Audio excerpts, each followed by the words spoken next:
That's So, dope. so November of 2018, I migrate to New York. Nah, you didn't even migrate. Let's be clear. You were still in Jamaica. You just visited America every now and then. Yo, I was traveling like crazy. I don't know. There's something surreal about that, about like traveling so often for me. Mm-hmm. I'm just grateful that I was able to do that. But yeah, I was traveling a lot, and but yeah, and I'm grateful for that because it also helped me to transition without like missing too much. But Shahaye, what was that transition leadership? I have Gia's gonna be next week Friday, so I'm definitely gonna talk to him about this. But what was that transition like for you? All right. Ooh, so you were leaving. I remember you were leaving, and there was a meeting that happened.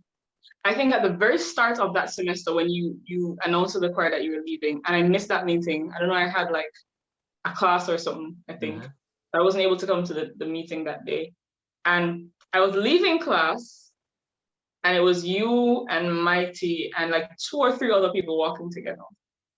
And so we ended up meeting each other at the gate, and somebody said something about me being a director, and I was like, first of all, I am not gonna be directing Shahaye. That's not happening. And we just kind of like talked and laughed and joked. Like it wasn't a serious thing, right? I do remember asking you at some point after that though, like who you had in mind to direct the choir. Because I was concerned, if I'm being honest. I was concerned about where Shahaye was gonna go. Because I'm like, I mean, you have a lot of great people in the choir. You have the leadership skills in different people. You have the musicianship in different people. But I didn't see any one person that I think had both of those things. Right. So, the semester went on or whatever, and then eventually Gio came up. So I remember to be clear, Gio was new to the choir. This was his first semester on the choir. He was probably like a month in, because he didn't even join like at the very beginning of the semester either, if I remember correctly. And you were like, yeah, so this kid is gonna be doing Shahaye.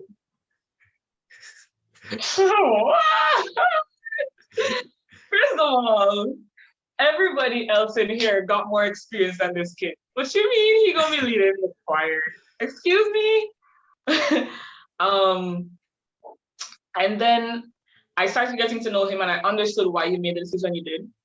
Because Gio was evidently a leader, evidently great leader. And I realized that he had some like musical experience, some musical background too, like with his dad and everything. So it's like, I see why Dale made this decision. Fair enough. But it was evident that he couldn't lead right away.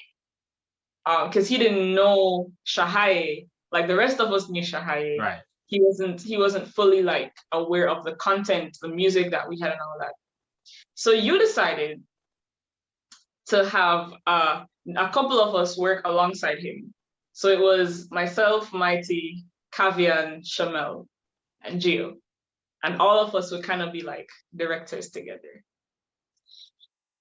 Okay, so when all of this started, I remember the 5 of us had a meeting, like right off the bat. We sat down, we spoke about a couple of things that we wanted to see happen with Shahaye.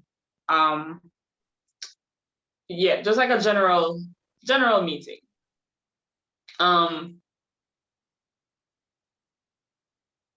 Day 1 or 2, it was fine, right? But by like the 3rd practice, I was like, yo, I don't know how this is gonna work. I don't know. I think a part of it was like a clash of like individuality within those people in the directorship body, right? For example, Gio. so Gio is the kind of guy that will sit down and be very philosophical in his conversations for hours, right? Gio's that guy. Shamel, on the other hand, is like, yo, so this is what we're doing, let's go. Right? And so I think a lot of times what would happen is we'd have meetings, and that's just one example, because I mean, it was, and all of us, there were different things that were happening. So for example, we would sit down in a meeting, and I feel like by the end of the meeting, we wouldn't really accomplish anything. And then we're just going in this cycle. And it started becoming a bit draining. After the first semester, I was like, Gio and I started talking more. I think he kind of looked to me as like a, I don't know, point of reference or something. I don't know. So he would talk to me and stuff, and we'd have conversations. And I try to like show him, yo, there's something you're doing here. I don't really think that's being effective right now, so let's probably try something else. And at the end of the first semester, I was like, yo, I'm not trying to do this anymore. Like, I'm not. I think one person needs to be the director here. He didn't buy it. He was like, no, I need you guys. I really need you guys to. So it was us. Kavian kind of like just slipped through the cracks. He was like, yeah, I'm not trying to do this. I'm just kind of like. Shamel was still there trying, Mighty, myself. And so we were doing stuff, but it was still a very difficult, like, push and pull kind of period. And I think it started to reflect too in the choir, like you could see it in the choir, because I think a lot of people had that. And I think you went through something similar when you started directing Shahaye. A lot of people had this like, yo, this kid is new. Like, he's new. He doesn't know what we know. Right. He can't direct us. So you had a lot of that happening. And so there was kind of a divide in the choir as well. And a couple of people started leaving and stuff like that. But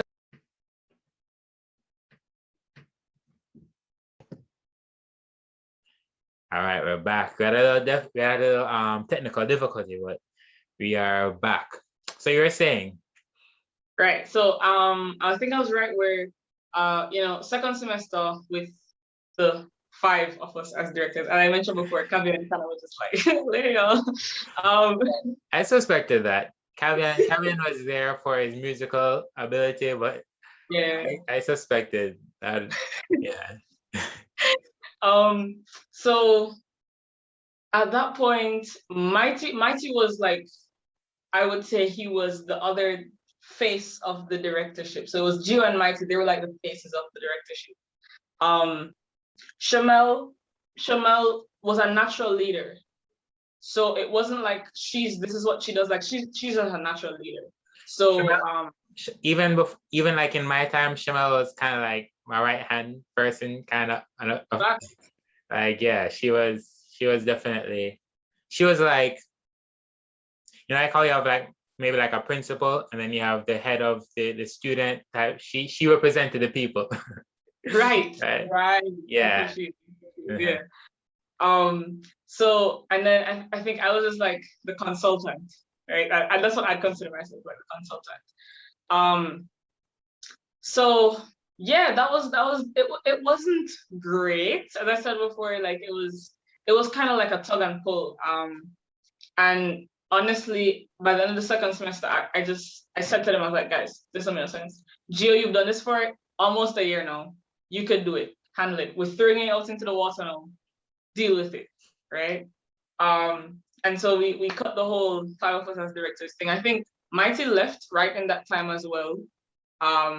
So it was Gio. And for a while it was weird because of who Gio is. I think there was still some adjusting happening between going from you as the director to Gio as the director. He was still trying to find his footing. As I said, we threw him out in the water, so it was not him. So he was trying to find his footing, trying to make things make sense. And one of the things that he put in place, he implemented in that second year when he was there.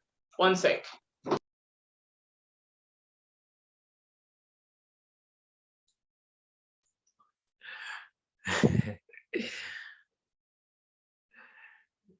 No, you're good. Wait up, Brad. No, that's actually my father. Yeah, he's heading back to St. Mary for the weekend. Cool. Yeah. So Right. So he was trying to find his footing. And one of the things he set up at the beginning of that semester when we came back, which would have been 2019, he did things like had section leaders. That was one of the things he implemented. He also ensured that we had like a chaplaincy team, which that's a whole funny story too, because he asked me to be, like the head chaplain, and I was like, yo, I'm not in the same thing we were talking about earlier. I was like, yo, I'm not in the place spiritually to do that. I'm not trying to lead people spiritually. And I'm shaking, like I'm not trying to do it, but I prayed about it, and God was like, "Nah, you doing it." And I was like, "Cool, get the hell doing." That was that, and I think there's something else he did or tried to do. I remember what it was, but yeah. So he put things in place to kind of make more sense for him. And as I said, it was still, you could still feel that bit of like transition thing happening, but it started working. It started working, and yeah, Shahaye was. I appreciated that chaplaincy aspect of it very much, because I felt like prior to that, of course, we would have like devotion before we start, but what started happening was our devotions would become like a prayer before we start. Whereas when I just joined the choir, we would have like full on discussions and stuff. So we tried to like re-implement that. We knew what we were tackling. We had like a theme for the semester or for a couple of weeks or each month. I think we had a theme, and we would tackle that for the month. We had a few of us as chaplains, and we would ask other people to jump in as well who we knew could handle it. And so the spiritual aspects of things I felt like went really well for the choir. And Shahaye, we're gonna mesh and bond and joke and laugh and have fun regardless of whatever. So yeah, and then what's this thing? Corona hit. So here we are now. I don't know if you know, I'll ask you, but like, does the choir still function at all now? I believe they do. I don't really know the details of it. I don't know like how they practice or any of it. I know that they do, because then even last semester they did that Born is the King video. Right. So I know that they still function in some capacity. I just don't know the extent of it. Gotcha. All right, cool. Yeah. Good times. Good times. Yeah, like when I tell people the whole experience. My heart, man, like Shahaye has a really, really special place in my heart. I tend to characterize a lot of my NCU experience under Shahaye, because that was a lot of it. So yeah. For sure. All right, so here's a not so good NCU experience. I held up. Right. Okay. So technically I didn't get held up, right? Right, you didn't get held up. You got right. It was a break-in. Right. That was 2020 was a crazy. 2020 was a crazy year. That was in 2020? Yeah.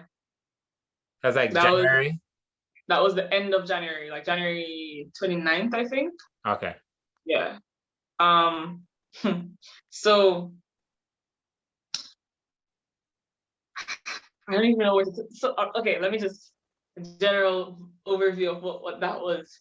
I think this was like a Wednesday evening, right?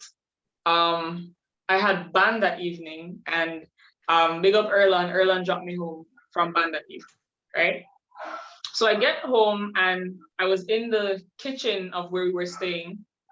I don't know if I was doing schoolwork or if I was just like on the laptop idling around. I really don't remember what I was doing, but I was in the kitchen on my laptop. My roommate, there were 4 of us living there at the time, 2 in each room, right? So my roommate came out into the kitchen, and she was talking about, because Corona had just like, the talk of Corona had just started happening. And she was mentioning that the Lysol bottle had like the coronavirus on there in terms of things that Lysol kills or whatever, right? Fair? Yeah, it does. That's why nobody could find Lysol when Corona just hit. It's been on the can. In January? Yeah. It was there from like forever ago. As a thing. You can check it. So hold on. So how long has Corona been a thing? I can answer that question. But the count says it kills Corona. Yeah. Yes. Okay. So she came out and she was talking about it. And I was like, bro, that's cap because Corona just started like that. There's no way. She's like, no, it's literally right here. Like you can see it yourself. And then she started making a video to send to one of our other friends, right? And we hear this sound outside, like in our garage area. So when I remember when I heard the sound, I was like, in my head initially, like my first thought was, it's nothing. It's because we had like two cats, right? So I was like, it's one of the cats. The cats just jumped off something slipped, something fell, right? That was my initial thought. And then I look up at my roommate. she will run for anything, okay? So I look up at her and she looks at me and she takes off and I'm like, she ain't leaving me out here, right? So I start going. We ran into the room. We get to the room and we close the door. And we stand there for a while, right? And one of our housemates, she was on the other side of the house because there's two sides of the house, right? So she was on the other side of the house. We're like, okay, we should go back, check on her, see what's happening because we don't hear anything else for a while. So my roommates and I, we kind of clowning it up. We're joking about it, like, yo, ha ha ha, somebody's gonna break in, ha ha ha ha. Literally, their videos, we're joking, we're laughing. I think we had like a scissors or a knife in the room, so we're like, yo, we're gonna run out, and if somebody's there, we just like at them, right? So we open the door, we run out, we see everything is fine.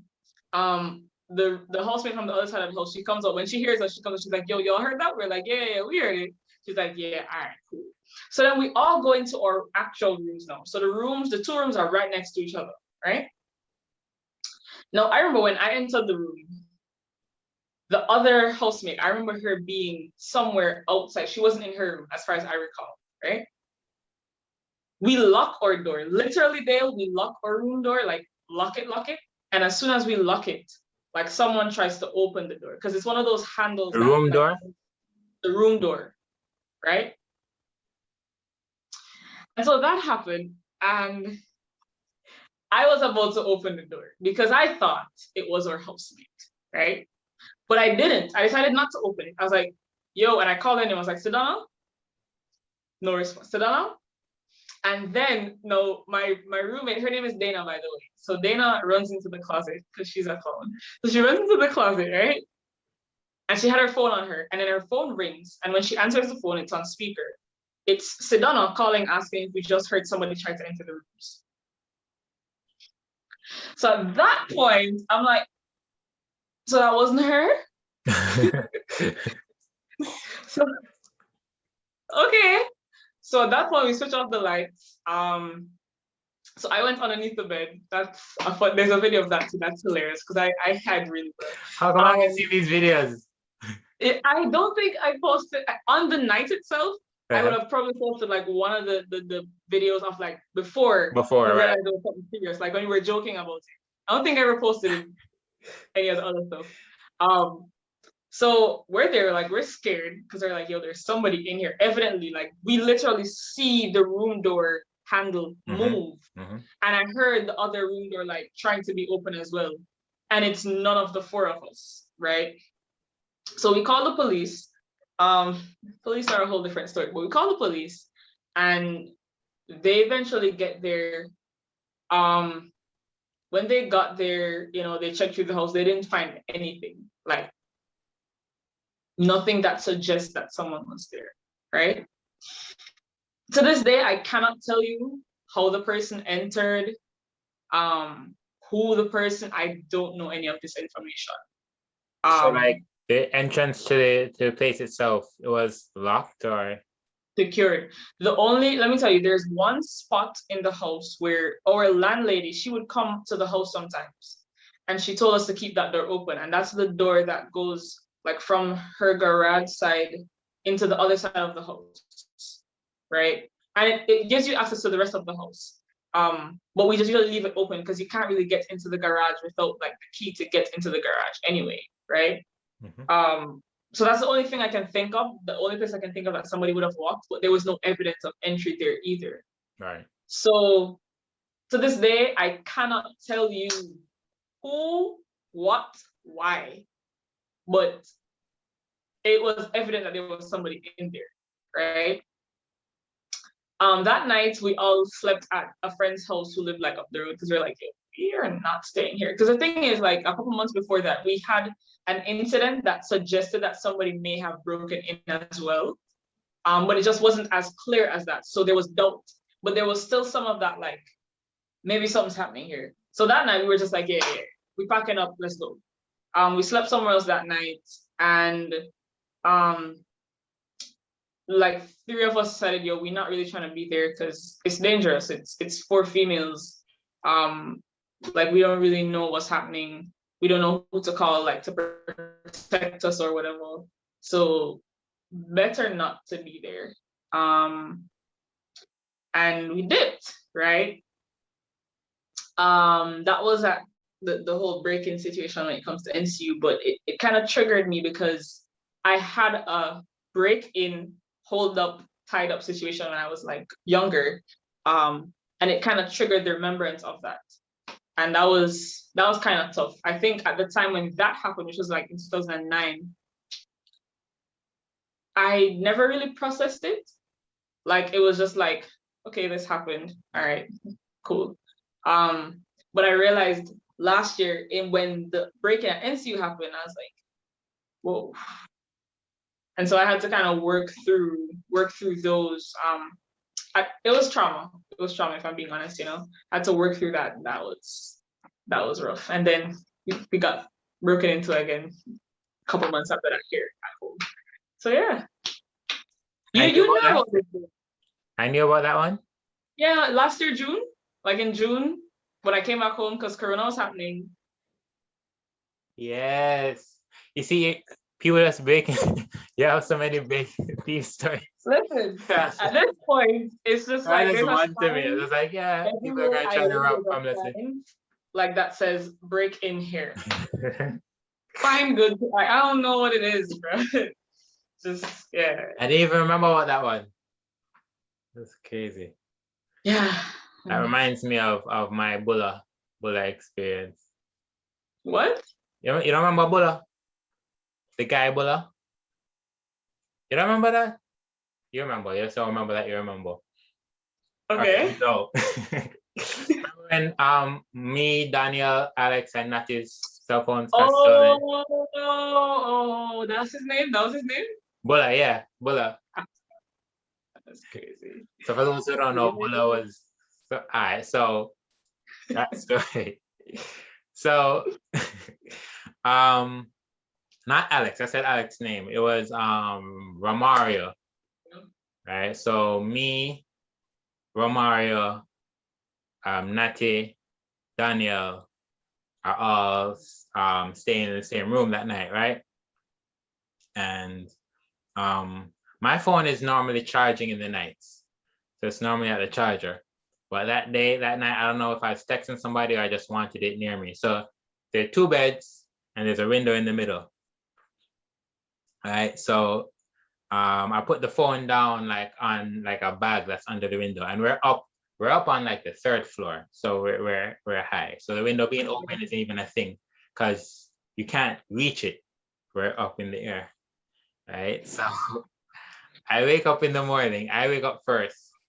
And I go to check my phone, right? I don't see my phone. So I look to see if it's charging. It's not charging. I don't know. I'm looking under the bed, not finding it anywhere. Danielle wakes up, asks Danielle to call my phone, I think. She can't find her phone, right? So I look through the window and there's a ladder on top of an old drum set up, leaning on the wall.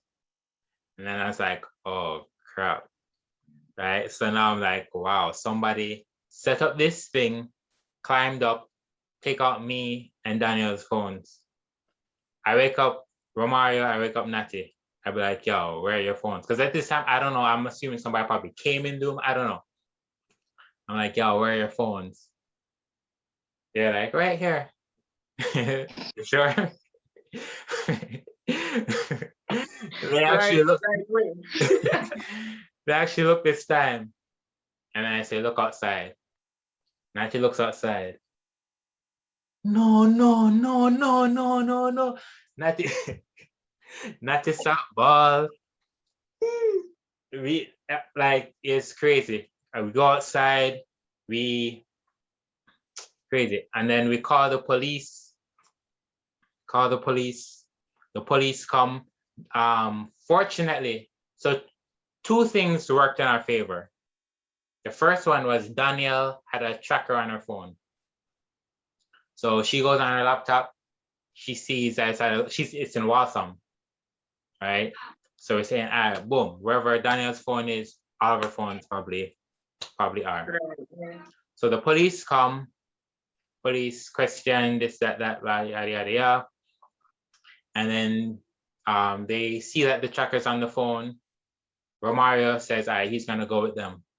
So Romario goes with them, right? So we're just there chilling, waiting to hear.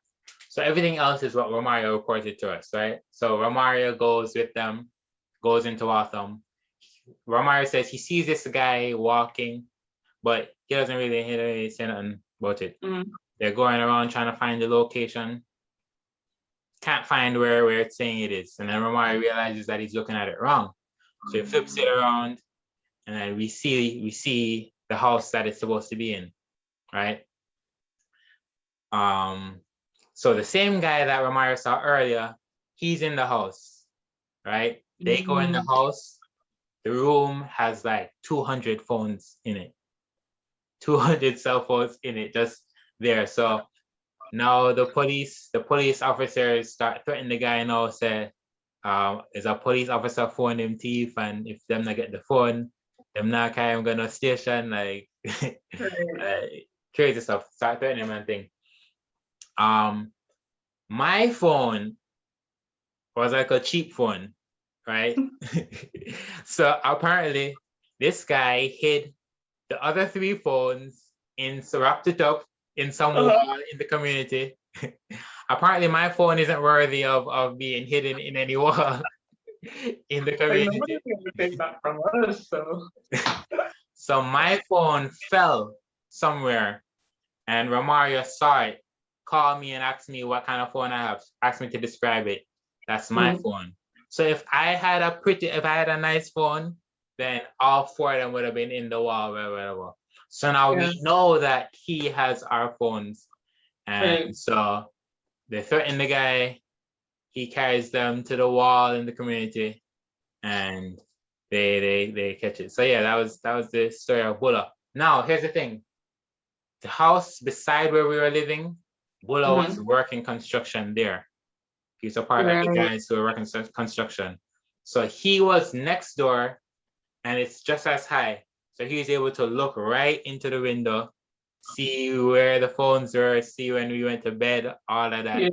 Took one of the barrels that they were using over there and the ladder and set it up. Apparently he was just coming out of prison like a month before. Right. And so it's right back. We had to go to the station, identify the phones. My phone mash up, but my phone was a sacrifice so that Natia and Daniel them could get back their phones. But yeah, that was definitely a crazy experience because he was right there and we're all sleeping right there. So like you never know what could happen. You know, let me tell you what I find crazy is, so Nati's reaction in that situation was my reaction when it happened here at home in June. Because like as I told you, it was trauma, right? And I was dealing with that for a couple months after January, right? So by the time June comes around, I'm kind of like, getting over it. The night I was sleeping and my mom comes in the room, and it's at this point it's like, I think it's like somewhere between like 3 and 5 in the morning, somewhere right there. Mommy comes in the room and she's like, Leslie, sorry, it's not funny, really, it really isn't funny. But it's just like she comes in and she's like, Leslie, somebody was just in the house. This is how I wake up. This is what I wake up to, right? Like, this is literally how I wake up, right? So I'm like, what? She's like, yeah, somebody was in the house a while ago. Somebody came to the house. Panic, immediate panic. I'm like, bro, not. Like, literally my reaction was like, not again. We're not doing this again. No, no, no, no. And what I found out was, it's funny how it worked, yo. I'm glad it went the way it did, because so I'm in my room here, and my brother is like behind this wall right here, right? And the two of us, we usually sleep with our doors or room doors pulled in. His one is usually locked, but mine is just usually like pulled in, right? My parents sleep with their door open. Now the thing about is my parents technically don't live here anymore like that. They just pass through like in the weeks and stuff, right? Because they live in St. Mary. So they were here that night. My dad was sleeping in the room, and my mom was downstairs actually in the living room, because I think there like water was gone. So she had turned on the pipes and she was waiting to hear them. She sleeps very lightly. She was waiting to hear if like they came on. So she was down there in the living room, like sleeping on the couch or whatever, right? Apparently the guy comes in. We have a upstairs and downstairs thing going on. So the guy comes in from upstairs, and he apparently entered my father's room. My dad is sleeping like on the bed right there, right? So apparently he enters the room, takes up like my dad's wallet and like watch and phone and tablet and stuff. And then he's going downstairs. I guess he just wasn't taking the risk of opening the other room doors, right? So he's going downstairs now, I guess, to see what else he can take. And he has a flashlight on, and on the way down, the light hits mommy's eyes. She wakes up, and when she like moves to like kind of block the light, he realizes that she's awake and like runs back up the stairs, goes through the door. So mommy gets up now because she thought it was like my brother, because he's a night owl, right? So she thought it was him. So she comes up and she knocks on his door like a couple times. And at this point, she's like, wait, if Brad isn't answering, Brad is asleep. And she sees that our balcony door is open. She's like, did they go to sleep with the balcony door open? Brad wakes up. She's like, so you weren't just coming downstairs? And then they walk outside, like to the balcony, to the edge of the balcony, and they see like the person running down the street, right? Okay, so when I'm woken up, it's after all of this. My brother and father weren't here because they went straight to the police station to report it. And like my brother was, well, daddy was reporting, and my brother was driving through the area, like looking to see if he saw the guy, right? So that's the point I wake up, and I'm just like, and I'm like, so all of that just, that's crazy. So like by midday, we realized everything that happened, which was the guy climbed up on, like, he found something in the yard and climbed up onto our balcony, opened the balcony door, came in, as I said, went to my father's room, took my dad's, he had two phones, so he took the two phones, a tablet, his watch, his wallet, and took up my mom's entire handbag, right? Come to realize, I guess he dug through the handbag on his way down the street, realized there was nothing valuable in there, and just kind of like threw it on the side, threw the contents out on the road, until eventually just like threw the whole handbag out on the street. Oh, he picked up my father's glasses, and I guess it was just like in the heap of things that were there, because my father always has those things together. So we eventually find the wallet and the glasses out on the balcony. There was no catch in there, so I guess he was just like, this don't make no sense. Yeah, that was that. So like I understand that's his reaction 100%, because I'm like, oh. Like dude was like in here, like. What's crazy is Natty, that was September. Natty and Romario were in the States that whole summer working and just bought the phones. They were new, and they were expensive phones. So it was crazy. Yeah. Rough. Yeah. Jamaica is getting crazy. What's happening with these female, all these kidnappings and Yo. like, it hurts me, man. Like, being straight up with you.